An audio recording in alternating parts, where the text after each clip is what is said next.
રાજકોટમાં મુખ્યમંત્રી આનંદીબેન પટેલ સૌપ્રથમ મહિલા સંમેલન સંબોધ્યું હતું અને બીજેપીના વિધાનસભા બેઠકના ઉમેદવાર વિજયભાઈ રૂપાણીને જીત અપાવવા ભાગો વાળ્યો હતો। આનંદીબેને સંબોધન કરતા જણાવ્યું હતું કે મુખ્યમંત્રી તરીકે પોતાની વરણી થયા બાદ આવેલી પેટા ચૂંટણીમાં 10 સીટોમાંથી 3 સીટો ગુમાવી છે।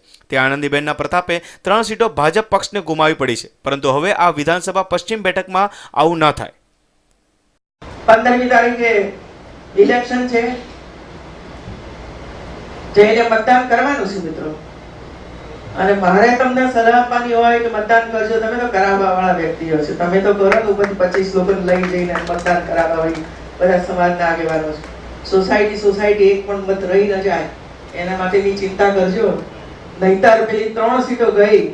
અમારા પત્રકારો મને કહેતા હતા કે આનંદીબેન 3 માં 4 એટલે સારું ને શ્રેષ્ઠ પરિણામ લાવીને પેલા 3 નો જે આપણને થોડું જે રંજ રહી ગયો છે ને થોડો એ રંજ આનો શ્રેષ્ઠ પરિણામ લાવીને આપણે બતાવવાનું છે કે પેલામાં તમે ક્યાંક ભૂલો કરી હતી એટલે તમારું પરિણામ એવું આનું હું સ્વીકારું છું કે આપણે ભૂલ કરી હતી એવું છે।